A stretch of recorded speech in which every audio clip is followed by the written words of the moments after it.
As you can see, I got a big smile on my face. The Father has been good to me during this this time of just feasting, man. You know, we just came out of Passover, and now we're into the Feast of Unleavened Bread. And for those that do not know, it's Chag Hamatzot, or Happy Feast of Unleavened Bread, where we go through the process. Let me turn this down. I just jumped all the way in, didn't I? Where we go through the process of removing all of the leaven out of our homes. It's a very deliberate, a very intentional, it could be a tiring process, because over the course of a year, you can accumulate a lot of things that have hamatz, that have leavening agents in it. And the Father told us, gave us beautiful, wonderful instruction. Hey, shalom, shalom, Yoel the Hebrew. Hey, man, blessings to you, bro.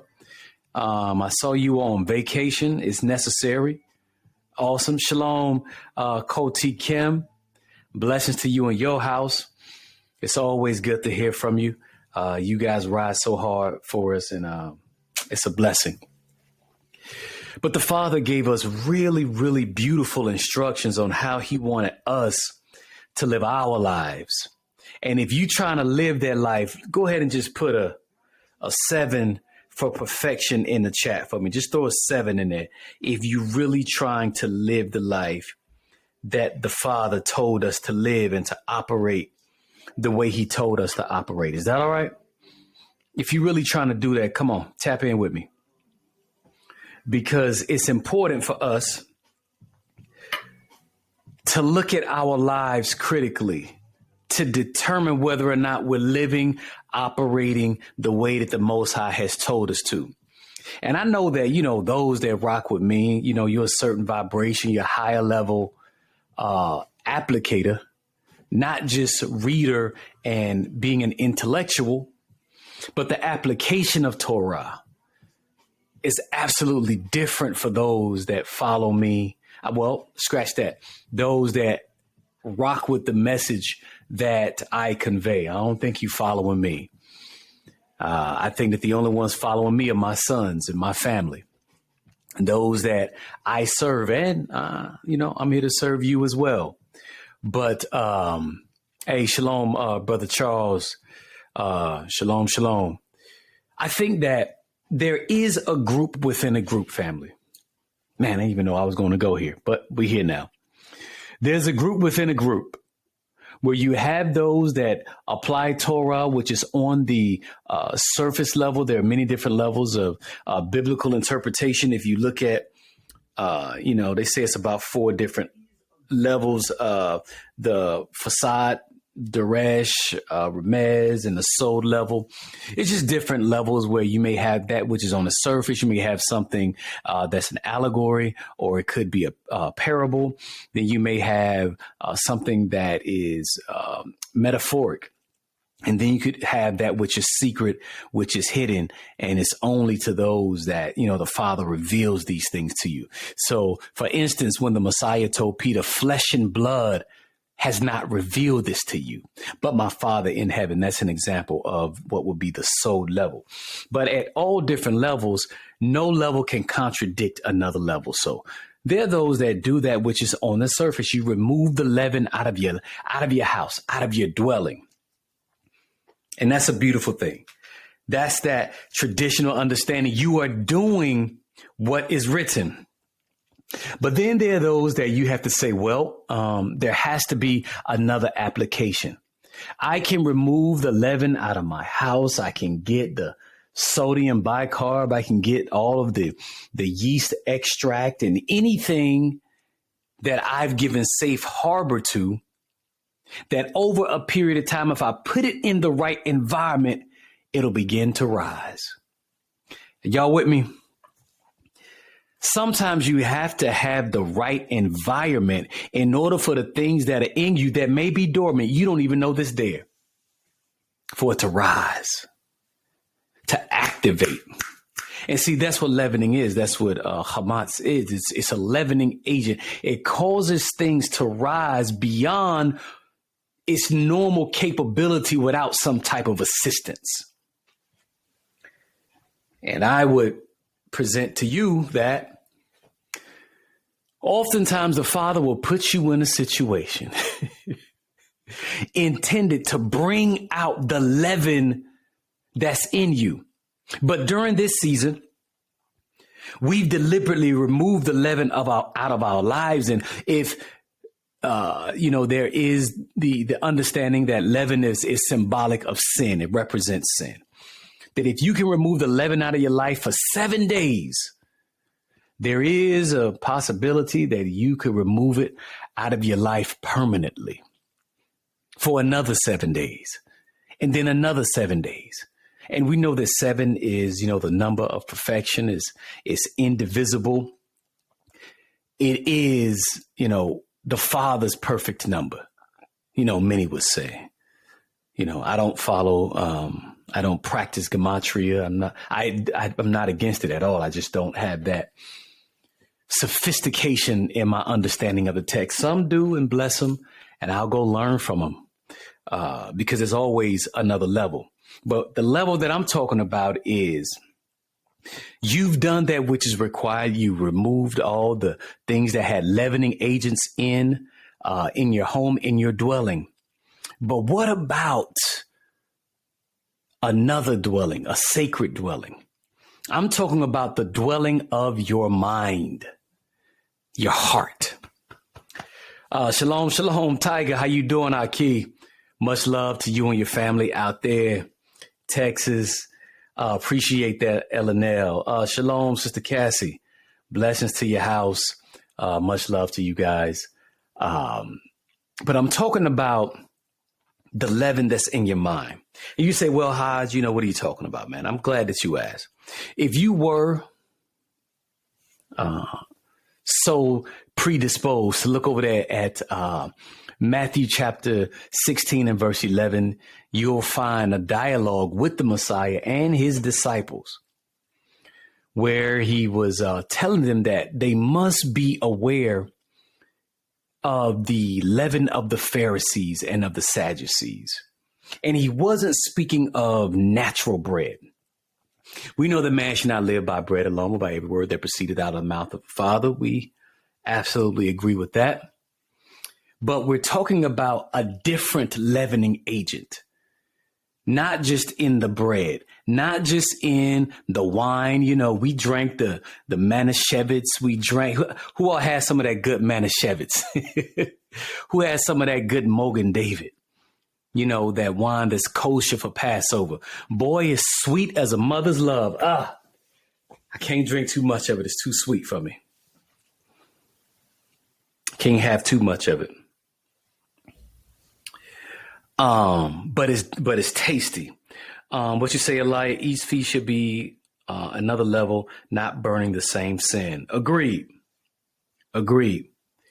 Each level that the Father sends us to and through, we have to burn, we have to learn in order to to become fully actualized to that level. And that's, somewhat what I'm talking about. So appreciate you for sharing that. Getting to that level where you can look at your life and say, yes, I did the letter of the law. I did exactly what was written, because those things that were written for our learning. And it's profitable for reproof, for rebuke, for doctrine. Yeah, we're supposed to be able to look back at the text of exactly what he said and know why he said it, and then apply it, be obedient to it. Don't worry about the outcome. Just be obedient to what he said. And along that journey of obedience, something deeper and richer may come to your mind that is really not about the yeast that's in your house. Maybe it's about the yeast or the leaven that's within your mind. So what I want to do, I want to challenge you. I want to look at some of the things, and I want you guys to just put it in the chat. Anybody, listen, we're going to do something different today. I'm going to sip my coffee. I got a few minutes today. Listen, I have been so, just kind of busy with House of Dawit. We're trying to get our new collection out. It was supposed to be a spring collection, but boy, we knee deep in the spring. So it just has to be our new collection. This menorah is going to be part of it, several things. So y'all forgive me for, I'm busy. I'm a man. I believe in doing multiple things. I got about 3 jobs, man. So I'm going to put this link in the chat. Boom. Put this link in the chat. Anybody that wants to come on live, click that link and you can come in. I'll bring you in the Riverside, and that way we can have a conversation. I can bring you up on screen, and then those that are on Facebook and even on YouTube, they'll be able to see and rock with us. Is that all right? So let me scroll back up. Boom, boom, boom. I'm going to put this link in YouTube, family, for all those rocking with us over there. All right. So thank you, brother. Appreciate that, Yoel. So we're talking about the leavenness in our mind. And I want to challenge you on a few things. Yeah, you got the letter, but the letter killeth, but the spirit maketh alive. But that does not mean, nor am I advocating that you should not do the the letter. You'll never hear that come from me. I am 100% Torah compliant. I'm a mega messianic. I believe in the Messiah. I believe in him so much. I believe that we can be exactly like him. That if we are willing to sacrifice our lives to get the leaven of our own self-will out of our lives. And that's, man, we can start right there. Your own self-will. Your own self-will, your need to preserve who you are, who you think you are, what this world has formed you into. That's leaven. If you're trying to maintain who you are, your identity from some years ago, you're still espousing the solution that our open enemy has given us. You never reevaluated those things. You think that you are the best thing since sliced bread. That's leaven. Those are the things that you have to begin to get out of your dwelling. Not just get it out of your physical house, get it out of your spiritual house, because that's what you are. You are intended to be a vessel of the Most High.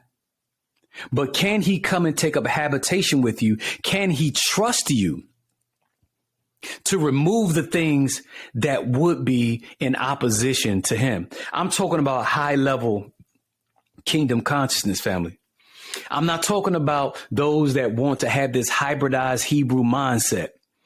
Those that want to take a little bit of what the West has told us to do. Take a couple of Americanisms. Oh, man, is my mic on? How my mic? All right.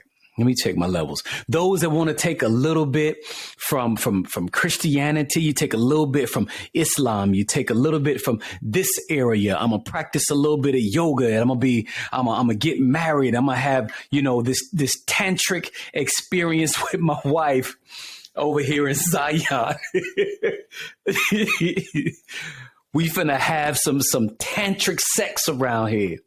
You bringing all these different philosophies, all this leaven into your house because it's in your mind.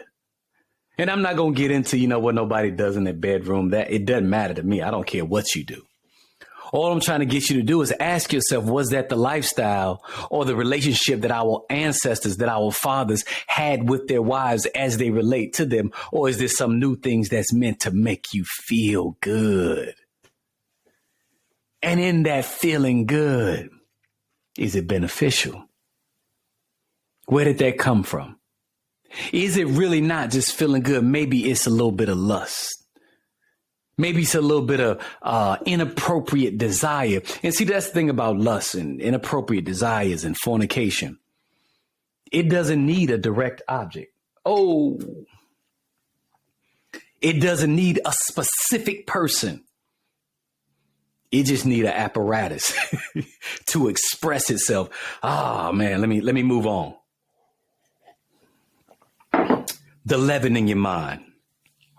Y'all know I tend to talk about family because family is the cornerstone of any strong society. It's the cornerstone of the nation of Israel. The father chose one man. That one man had multiple sons. And yeah, I'm talking about Abraham.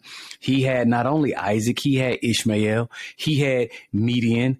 He had another wife via Keturah and had several other sons. And these sons went on to be great men. But the son of promise, Isaac, he produced Jacob. Jacob was able to produce 12 sons through 4 different wives that the father expressed his character and his nature in the earth through these 12 families. Families is important. I put that on a post the other day. I said that the Most High used 12 families, but the God of this world, he uses the 13 families. And people that have followed the Illuminati, the New World Order, I can't even call it a conspiracy theory because it all came true. So if it came true, it isn't just conspiratorial. It's not just a theory, it's fact. It happened. These 13 families that, represent about 13 steps in alphabet on your dollar bill, they all around. If these families are controlling the world and having dominion and controlling territories, are you trying to use that same model that was given to us by the Most High? See, they only corrupted and perverted it, and then they go about trying to do it their way. But the family, he gave it to us. We call them tribes. But these are families that were interrelated, that grew and expanded. And the Father was able to use them to express his glory in the earth. If you have leaven in your mind, you look at the way that the Father chose to expand himself in the earth, to expand Jacob in the earth. If you say that was for then, not for now, you got leaven in your mind. Man, I need to split these screens. Hold on. If you say, or you put a time capsule on the Most High, as if it's only the things that he is doing now that are relevant versus, following the ancient path and thinking like these ancient men who did not have a lot of these hangups. But I understand. We've been destroyed. Yes, if you read Deuteronomy 28, it talks about how, we came over here via slave ship and no man will buy us. We will be in bonds. Yes, absolutely. But read back up. I think it's around 42, 43 in that area. He said that he would strike us with madness. For you to say that the Father did something at one time and he's against it at another time is madness, outside of you referring to maybe some sacrificial things, some ceremonial law. Yes, we're under another priesthood. I tend to not quote chapter and voice, but if you know Torah, you hear Torah. That's what the Messiah did. Isn't it written? I ain't got to tell Deuteronomy, 6 and 4, Deuteronomy 6 and 8, Psalms 91, verse 6 through 3. No, man. Do you understand why you're saying what you're saying? Can you apply it? And can you dig it? The Father is the same yesterday, today, forever. He is Yod, He, Wav, He. He who was, is, shall be, or is to come. At every stage and point in time, he is consistent. So I deal with family because the Father dealt with family. That's where your power is going to be. That's where the strength is going to be. It's going to come through the lineage of a man. The question is, can he use you in the earth, or do you still have so much leaven in your mind that he's challenging you to move up and you like, I don't know about that one, man. My mind ain't ready for that. Yeah, you're not. How can you be ready for the kingdom, have a kingdom mindset? Or nay, let's back it up. Maybe you're not ready for the kingdom. Maybe you just want to prepare for your second exodus. Consider our ancestors that left Egypt, but they still had Egypt in their minds. They were romanticizing the leeks and the watermelon and the goats and the vegetables. They were thinking about, the beauty of Egypt. Egypt was in their mind. Unfortunately, the West, America,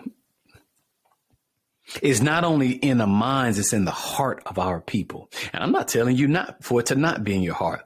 I'm just asking you to consider that if you want to go on this exodus and have your mind right and not be purged out in the wilderness, as it is written, Ezekiel 20, read that at your leisure.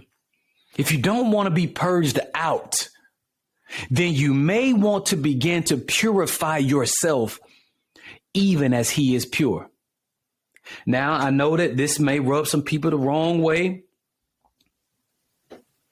but marriage, let's talk about marriage. The intentionality behind marriage was not for you to marry your best friend, for y'all to be partners, for y'all to be companions. And we 50-50, Ak. It's 50-50. I'm going to be his best friend. I'm going to be his everything. Is that in the text? Is that how our ancestors thought? Is that some modern Oprah Winfrey, Sally Jesse Raphael, Ricky Lake, The View nonsense, some Disney fairy tale stuff that may not coexist with a kingdom consciousness? Does that make sense, y'all? And I'm not saying that you cannot develop a friendship. But if you're looking to have that in advance, where I'm not willing to say I do, I'm not willing to enter into covenant until I have my friend and I have certain standards that are met. Hey, not saying that you shouldn't have standards, but are those standards leaven? Where did those standards come from? Are you talking about character, integrity, being able to follow the Father? Does the person love their father? Do they love their mother? Do they have the right mindset about living this culture? Or is it just all on the surface? Is all external?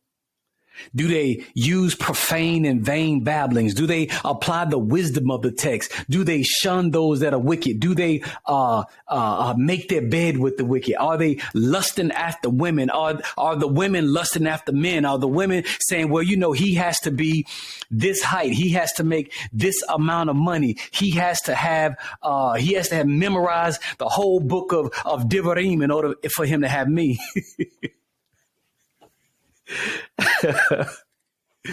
Man, these standards, I talk to people, family. See, some people, they won't, they're not necessarily, being honorable in contacting me and saying, hey, that was very relevant. It was impactful. I don't really understand it, but I know that it hit me all in here. Can you help me? Because I see that you got your sons. I see you got your wife. I see that y'all are moving as one. There's a oneness that's there. You got a son three sons that are in their 20s. How were you able to do it? They get on and they say things, like, well, if you just listen to the Father and you just follow after Yah, then it's going to happen. I want to tell you flat-footed that ain't the case.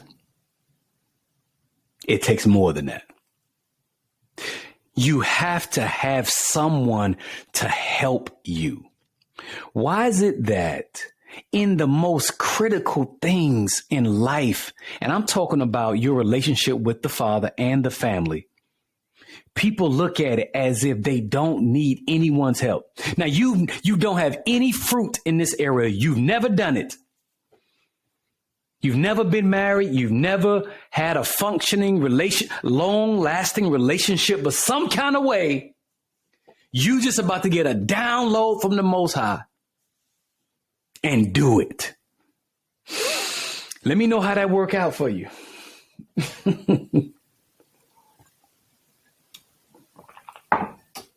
Let me know, because I want you to be successful. I'm not looking for people to contact me. I'm gonna be honest. I don't need, I got people that love me. I got people that will move with me when I say move. If I say, hey, it's time for us to pack up, we getting ready to move to Africa, people gonna start scrambling, start moving. Okay, well, we got to do this. We got to do that. And I'm not saying that's what I'm about to do. I'm not saying that. But, oh, you patriarchs, can the Father trust you to lead, guide, and direct your family after you? That's the question. Moving on. I think that, me and my experience, I've been married for 19 years this year. So my wife and I, of course, we have a level of friendship. We are friends. I can say that. I have developed a companionship with her, but there is a clear hierarchy. There must be hierarchy. If there's not hierarchy, you'll end up plunging into disorder, and it'll end up being a model that the Most High cannot use. Does that make sense, family? Come on. If that makes sense, I know that I try to just bring it down a little bit and not talk too high concept, family. If that makes sense, y'all give me put a 3 in there for me if that's making sense for you. If it's resonating, just so I know that I'm on target a little bit. So this criteria, let's talk about this criteria. How long have I been on? And I told you I got a few minutes today. I got to go do some more editing of images, but I'm going to take time today because it's been so long since I've been on here.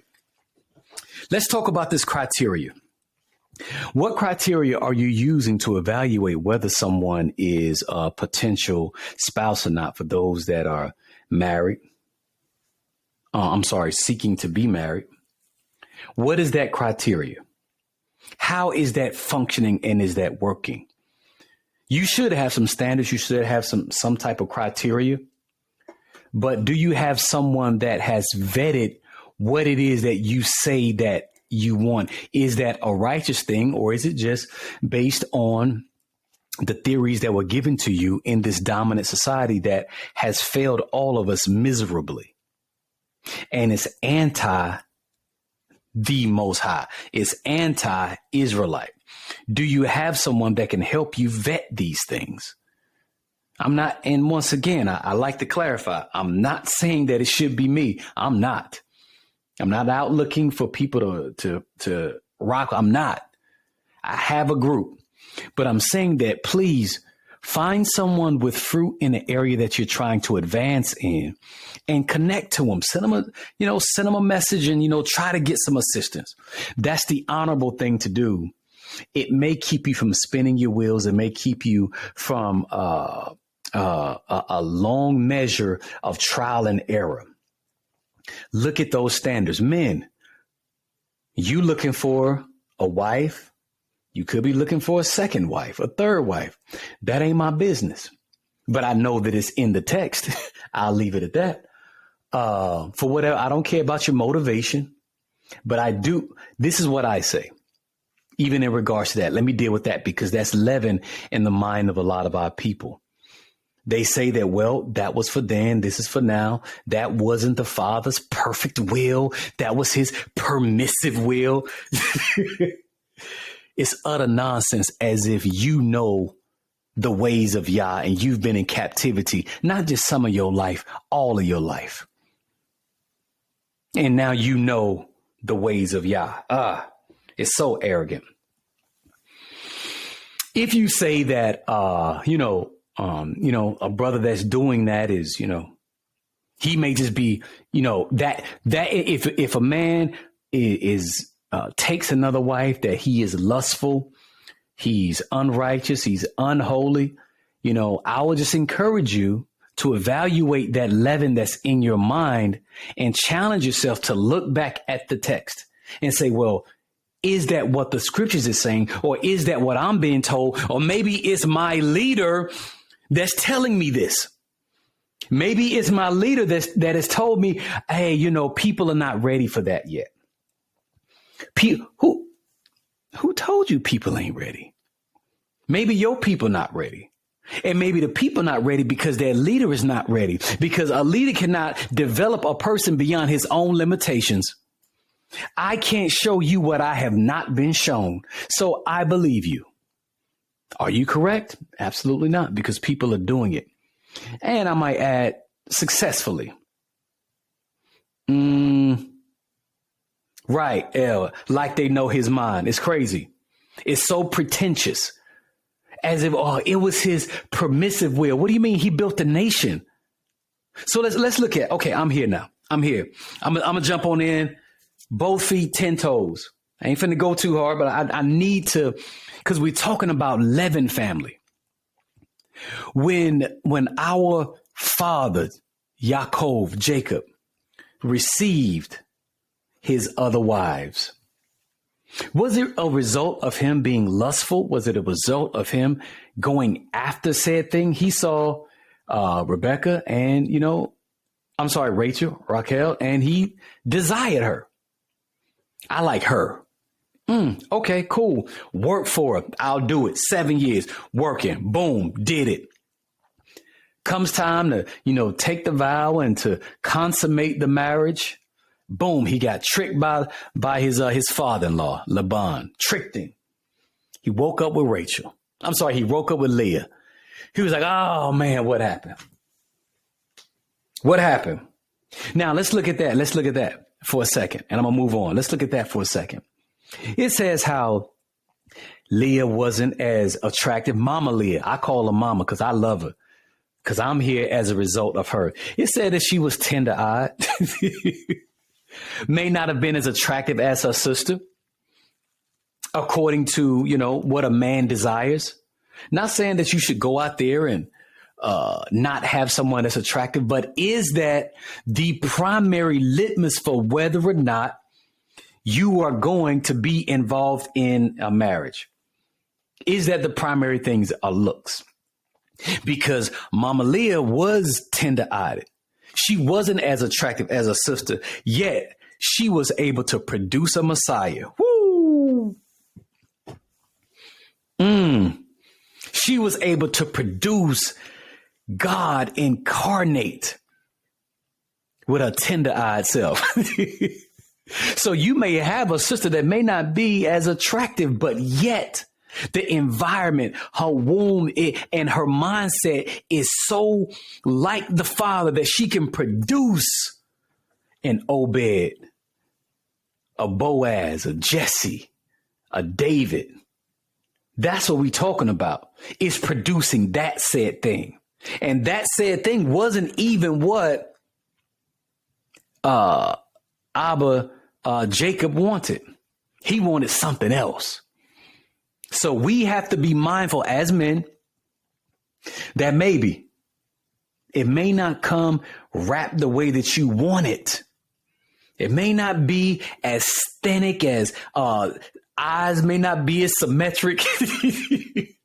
Teeth may not be as straight. Come on, man. Y'all talk to me. I'm talking that talk today. I'm coming today right down your street. See, men, we've grown. So I just had a conversation with my sons, and I may deal with that about who taught you how to feel. Can I be honest for a minute? I'm just being honest for a moment. No, I'm being honest all the time. Your brother had a type. I had a type. It was a certain thing that I liked. I grew up running track. So I love, sisters that was just kind of muscular, maybe a little shorter, maybe a little taller, that looked like she was ready to come out the starting blocks. That was what I liked. Or I was always athletic. I played ball. I ran track in the Navy. I did these things. So obviously me looking at those things might influence my type and what I desire. Can we just talk about it, family, and be honest? Like, don't act like this world, this environment hasn't validated, it hasn't given you a certain type. Sister's got a type. Nobody's mad at that. But you have to question those things. Can you still do what the Father is asking you to do if it's not the type that you've grown to love here in the United States from this environment of oppression? Understand where that type came from. Y'all with me? Understand where that came from. And can you adjust? Maybe the type that you want may not be in your best interest. Maybe looking for that type of thing may be this perpetual cycle of error that you're going through. And you're trying your damnness, you're trying your best to let it go. And it's hard because you have learned to like a certain thing over the last 10, 20, 30, 40, 50 years. But that's why I said in the beginning, you got to kill your will, your self-will, your desire for a thing could be leaven that you got to get out. All right, let me look at some of these comments. All right, Sister Kim, what you say, sis? A code T. Western's conditioning, whether it's you personally or not, it is his will, period. Absolutely.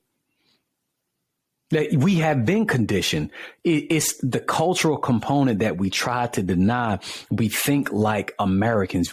Most of us are more American than we are Hebrew, than we are Israelite.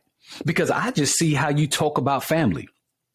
I hear, brothers say what they will do, what they won't do. And it's like, why would you say that? Why would you make that declaration in the earth, not knowing the plan that Yah has for your life? I would say, brother, sister, just be neutral. Don't engage your will to do or not to do. Just engage the will that, Father, I'm willing to be used in whatever capacity you say. I'm just clay on your will. Fashion me. However, I can't say to you, what have you fashioned? I deserve A, B, C, D. I deserve this type of woman, this type of man. Who told you what you deserve? Leaven.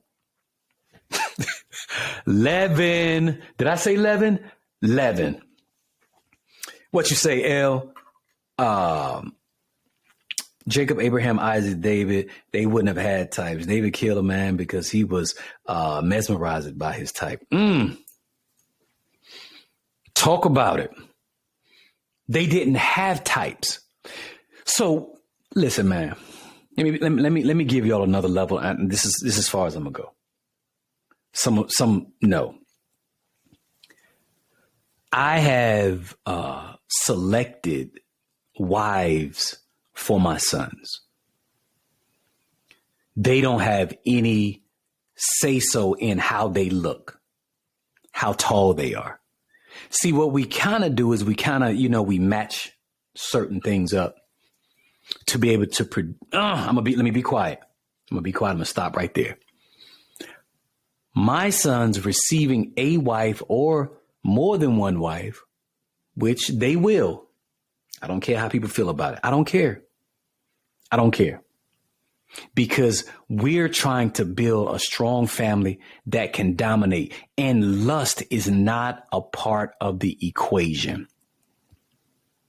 They're not out saying, hey, Abba, I like her, pick her. I like her, pick her. They're not doing that. They're saying, Abba, whatever you say, I will do. Man, that's a good son. I will be sacrificial. You go out. Hey, you be like Abraham. You go out. You go get me a wife. Isaac didn't know who Rebecca was. She never seen her before. She came back on a camel, put a veil on her face. That was it. He loved her. See, we get so caught up in this thing that is rising in us. Just talk to people. Be discerning. Just put a little something out there and watch the leaven that rises up. I had to adjust my type in this work toward the extension of my family. I now have a son, an heir. Hallelujah. That's what we're talking about. You had to adjust a little bit. And that's a righteous thing because the brother said it. We're trying to produce heirs. I wouldn't mind having 12. And I'm well on my way. I got several. But when are you that one that the Father can use are you worthy of being extended in the earth?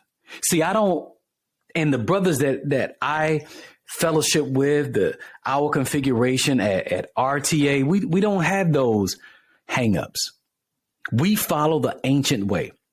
And that is getting the leaven out and not following the modern dictates, preconceived notions about what it is. So I have men that teach and I've connected with, they've equated what I'm saying to lust. And I wanted to put that on the table because there's no lust in what I'm doing for my sons. There's no engagement of their drive to attain a thing outside of we want to expand. We want to dominate. Look at what happened with Rothschild. Rothschild had many sons, directed each of them into different areas of the banking world, and they took over. Still in control today, the Red Shield. But y'all fighting, family. Y'all fighting having multiple extensions to be able to extend yourself in the earth. I'm not fighting it. I'm not. The only way we begin to dominate and take over, and I'm not talking about taking over politically, social. I'm not talking about that. The only way we become what the Father said that we could be is if we increase our numbers. Y'all look at Jeremiah 29, please. Please read Jeremiah 29. It gives you a schematic. It gives you a strategy. It gives you commands on what to do when you're in captivity in Babylon. Build you a house, plant you a garden, eat the fruit thereof. Check the room. Hold on. Oh, okay. Hold on.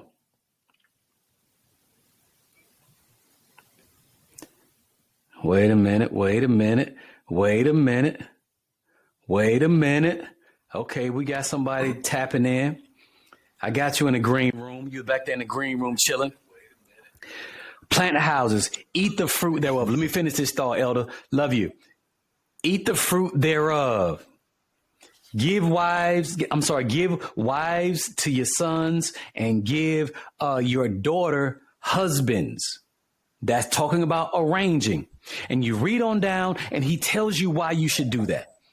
The reason that you should do that is so that your numbers be not diminished. We are at war with the dominant environment. They are constantly trying to kill us with the food, police brutality, mass incarceration, giving brothers cases for things that, they did not do. We know that. So we have a war of attrition. So you have to multiply yourself. And if you are a righteous man and sisters, if you see that he's a righteous brother, you should want to try to help multiply. We need more of him on the earth. Come on, Eli, what you got to say? Elder, blessings to your house. I appreciate you for tapping in. I know you always have something rich and valuable to add. Talk to me. Oh, can you hear me all right? Very well. All right. Where do we want to start? if I pick up on that last part that you were talking about, if we, I want to make it relatable.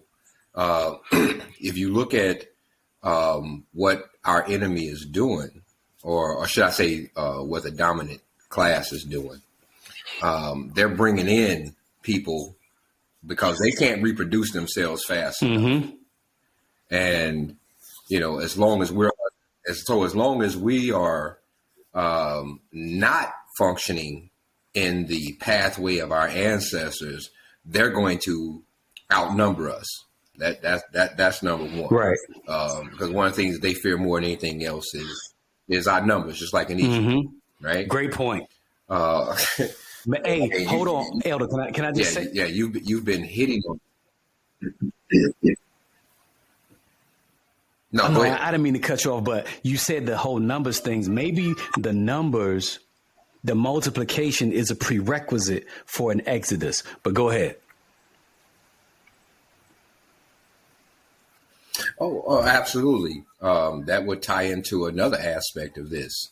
I've often wondered, especially, years ago coming into this, I often wondered what it would look like as an exodus.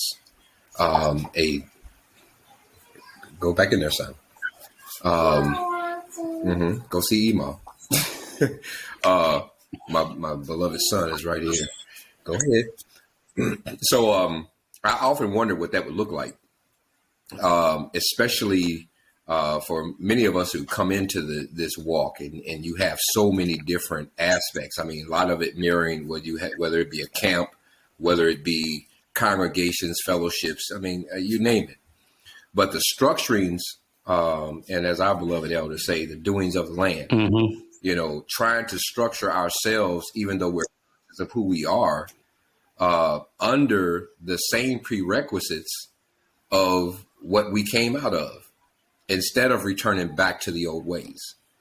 So for me, trying to understand what it would look like having a whole bunch of people that don't get along, have no blood and dirt, they're not interconnected in any way, all of a sudden be pulled up out of here and land there, that there's some mysterious spiritual awakening that happens outside of this spiritual awakening that all of a sudden allow us to function as a government with rules and structure and understanding. So for me, I mean, you've been hitting it. So I'm like, which direction you want to go in? Because I can go. Man, it's just really, really ripe and time, because it definitely addresses the leaven that is in the lives of the mind of our people that we're trying to help them to recover from. So is there something that you would like to add that would be helpful and beneficial to the patriarchs to help them in thoughts of expansion, as well as getting more of that leaven out of their mind? Okay, let's do this. What was, a couple items that were really, really weighty in your mind that we would equate to leaven that you struggle to eliminate?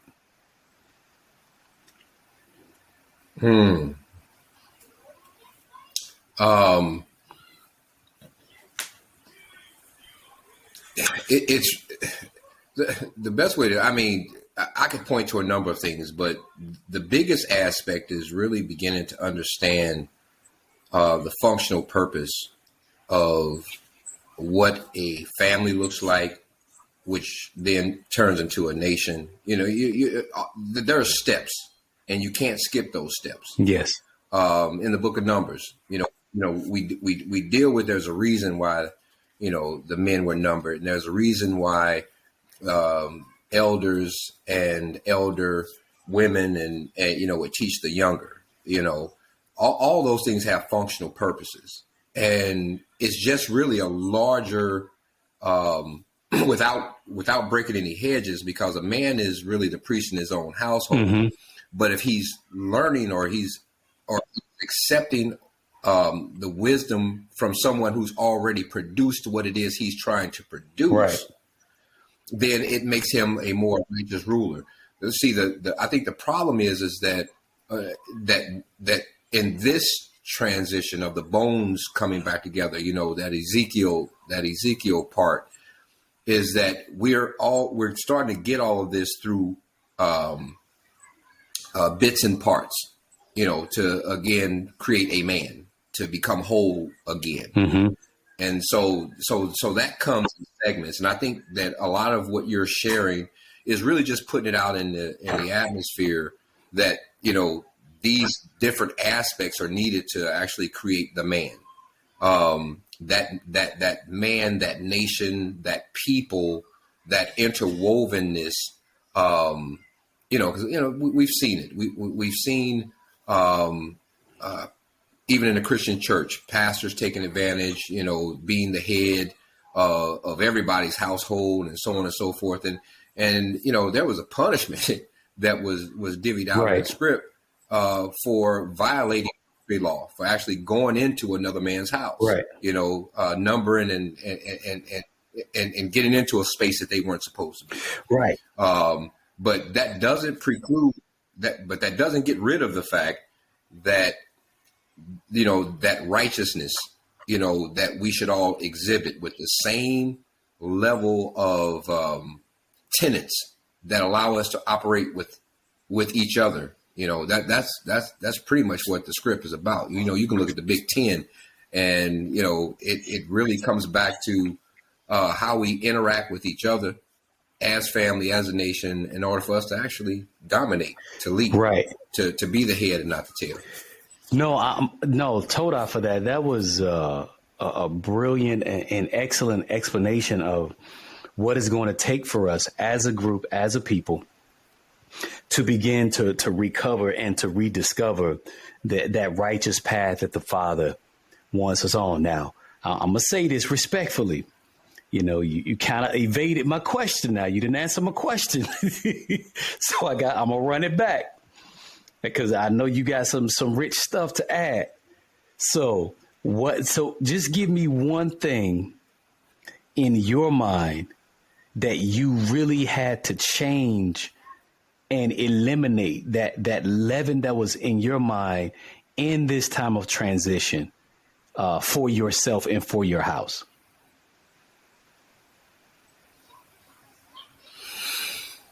The one thing that and because you stayed sin, correct? Mm-hmm. I would still equate it. I would still equate the biggest sin was judging my father. Ooh, there you go. The biggest sin would have been judging or looking at what made me. Mm-hmm. And if I was to follow that line all the way back, and my father was a great man. He's a good man. Yes. But me judging him based off of things my mother might have said or things that I felt, and he was a righteous man. But based off of the standards of this world, I could only look at it from what I'm being told. You know what I mean? Do. So for me, that was a sin. That was the greatest sin, because that would have been the same thing as spitting in the face of Abraham, Isaac, and Jacob, because that line goes all the way back. Mm. And so, repenting for that, and then being able to acknowledge those that were placed above me, because Yah is he's a God of order, he's an Elohim of order. And within that structure, you can't even take his place until he's gone. But you can't inherit anything until he approves you to be a good son. Woo. He's the one that makes that determination. Yes.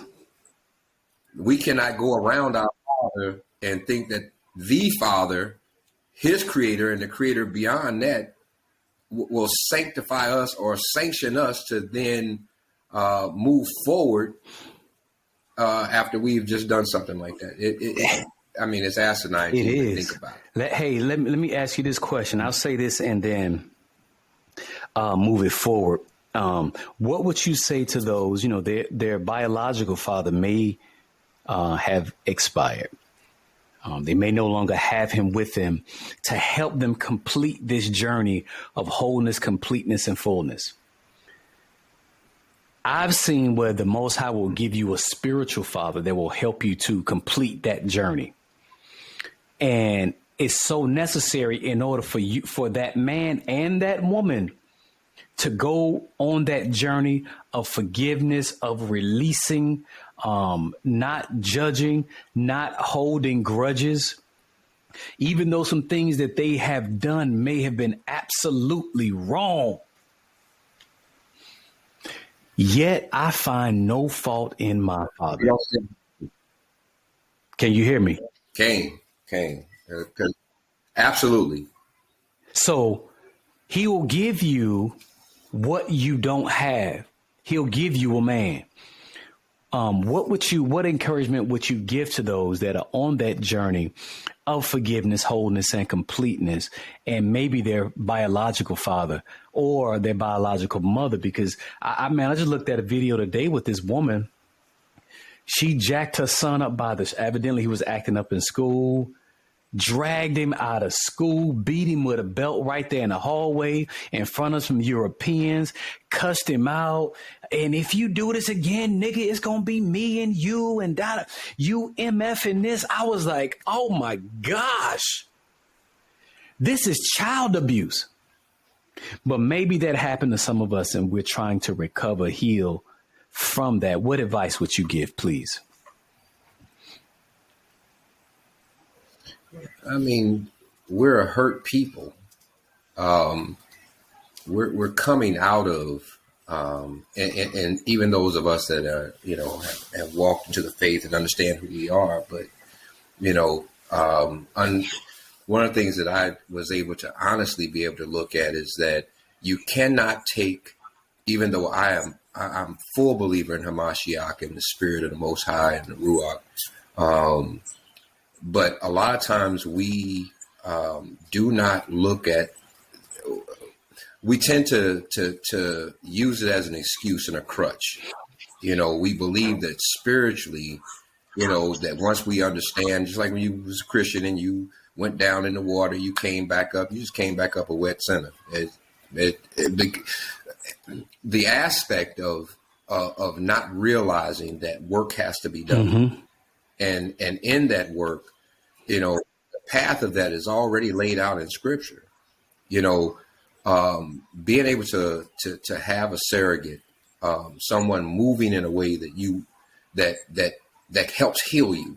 You know what I mean? Not cripple you, but actually help heal you. Right. It's important for you to have people that don't require anything of you. They're actually serving you. They're pouring into you to make you whole. Yes. And this is of the Most High. It is.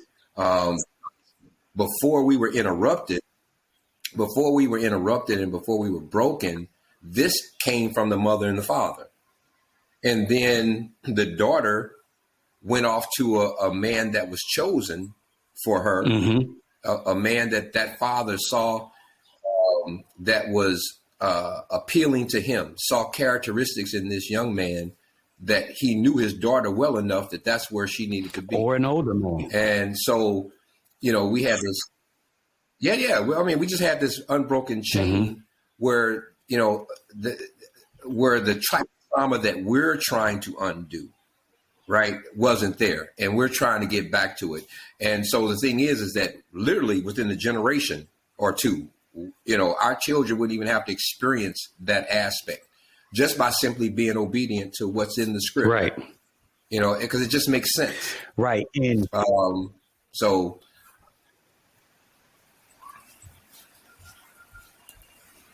You muted. I think you muted, Elder. Oh, I muted? Hold on. I didn't touch anything. Go ahead and make that last statement again.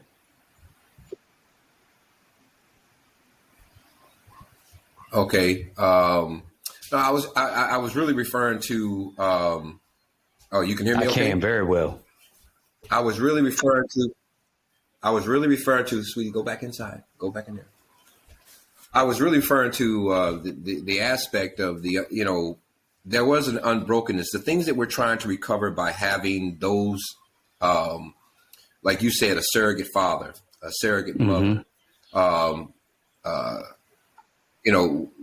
we're dealing with is that they have to have the fruit of the scripture that you're trying to emulate. So a lot of your healing comes through that, because the same things that they encountered to get to the place where they are now is where you're trying to, that's what you're trying to attain inside of us. We didn't have that because my daughter is betrothed, right?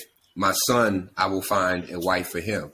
So a lot of the damage that we get inside of this, we won't have to deal with in just a generation or two, so all of us, we're trying to return back to that.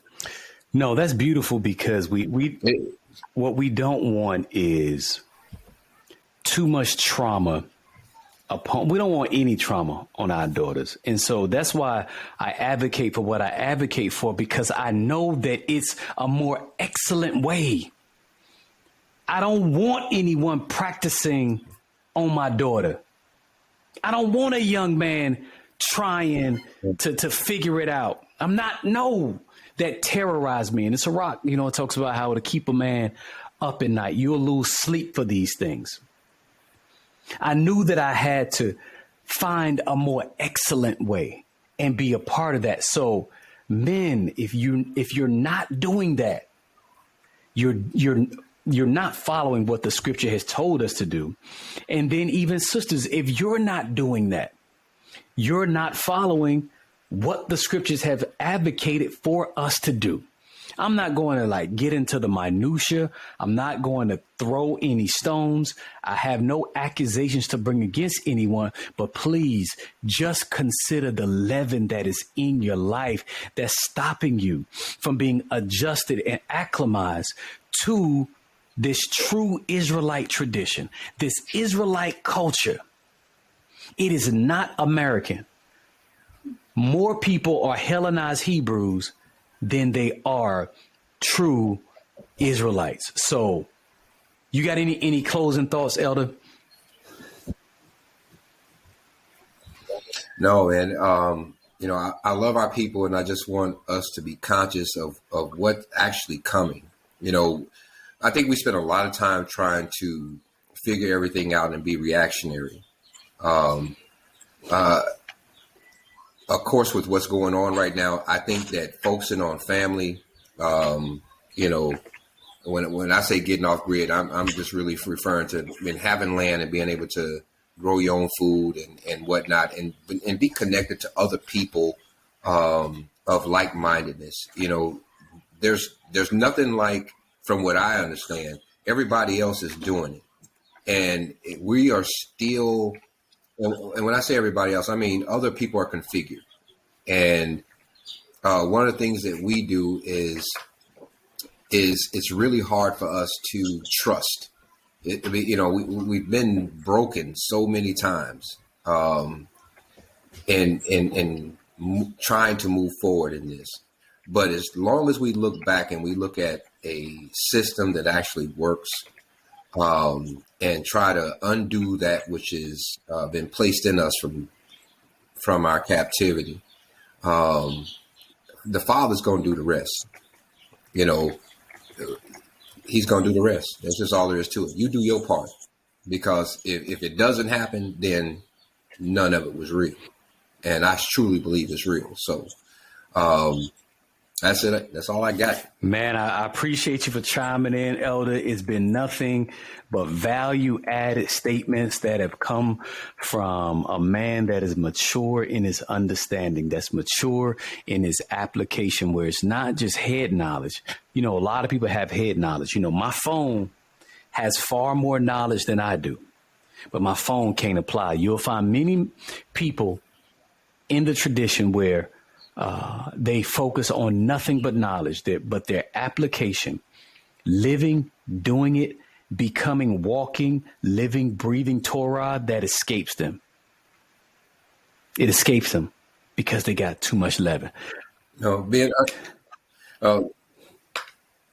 in closing statement, I'll say this: there's levels. There's levels to this, and you should never be ashamed of being on the level that you are, because in Yah's sovereignty, whether you're hearing it now or those with ears to hear, those that move a certain way, or if something tugs at you, it's only a confirmation of what was already there. But outside of that, it's levels to this. So, this is not in every, like I think you said earlier, there's a remnant inside the remnant, so to speak. You use different words, but and this has nothing to do with promoting or saying anything is better. When we're talking about is just the functionality of living the book, and I think there's a lot of different people out there that are moving in this way, but they're moving in silence, and you just don't it's a special thing. But I will say this: I really appreciate what you're doing, because this information needs to get out there, because I know what it's like to be looking and searching. Yah bless you and your family and expansion on your house. Bless you. I receive that. The Most High bless you and reward you openly for what you've done in secret. Shalom, shalom.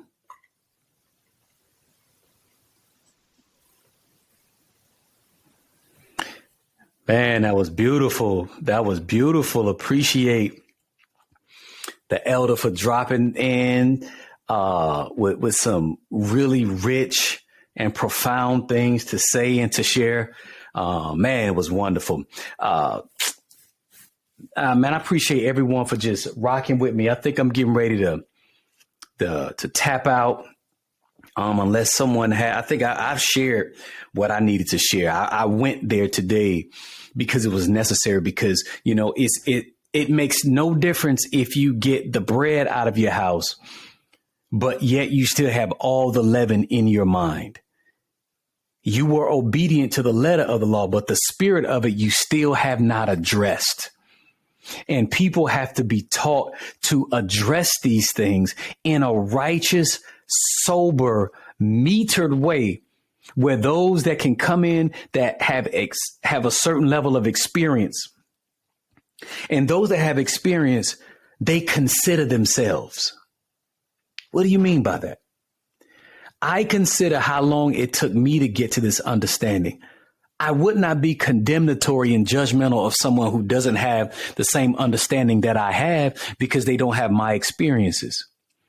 And I know the level of, we call it burning, that I had to go through in order to truly, and I'm saying, I don't mean truly in a braggadocious sense as if I've arrived. That's absolutely not what I'm saying. I'm just saying to get to where I am, to have more sure footing, to have a more mature masculinity and expression of the Most High that's centered, rooted in family and in patriarchy, and not advocate for anything that's abusive, that's hypersexual, that's any of those things. That all those things come from brokenness. We have to heal first, family. And that's a good point, Cassie, where our people are very reactionary. Stop reacting and respond. You have to have preconditions. Like, if this happened in this chat, then I do this. It's like I play chess. I'm 2, 3, 4 moves ahead. You have to be, especially as a patriarch. I love that line in Godfather where it says, women and children, they can be reckless. Men, you can't be reckless. We have to be intentional. I don't know how much time I got left, family. I'm not going to presume that I'm going to wake up tomorrow morning. So I'm going to do everything that is in my power today, cut down on the period of adjustment where the Father said, okay, well, you need to be doing this and doing this. I don't say, well, let me think about it. Give me a little bit of time. I'm working on it. No, boom, immediately engaged. And if you don't, then you got leaven. Hey, shalom, Ima Deborah. Blessings to your house. Blessing to the SALT community. To More Yasavlanut. Love Elder Shemaiah. Nothing but love for y'all up there in Tennessee.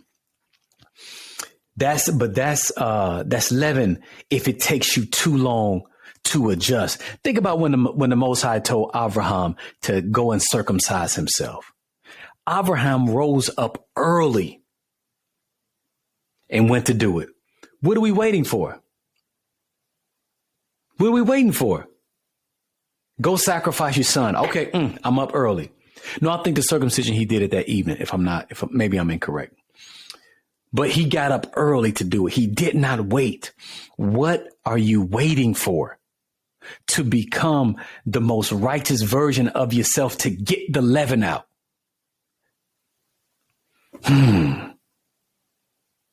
Ah, man.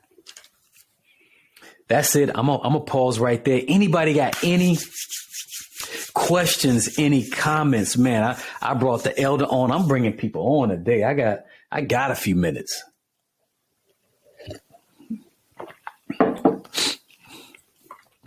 Appreciate that, Iman.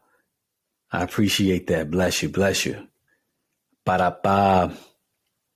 All right, then, if that is all, I'm going to go ahead and I'm going to tap out. May the God of our fathers, Abraham, Yod-Heh-Wav-Heh, who is the God of Abraham, Isaac, and Jacob, rest upon you, be with you, cover you in reverence and deference of his only begotten son. I am Haji Go Lightly.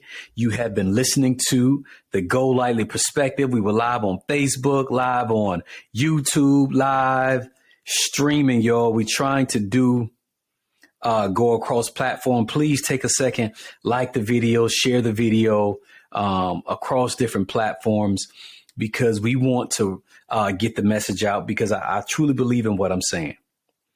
And I'll be sharing more. It's just been during this feast season, man. We just been very, very busy configuring like transformers. The brotherhood coming together, doing things for the Father, trying to become one man. But bless your family. Appreciate you. Shalom, shalom.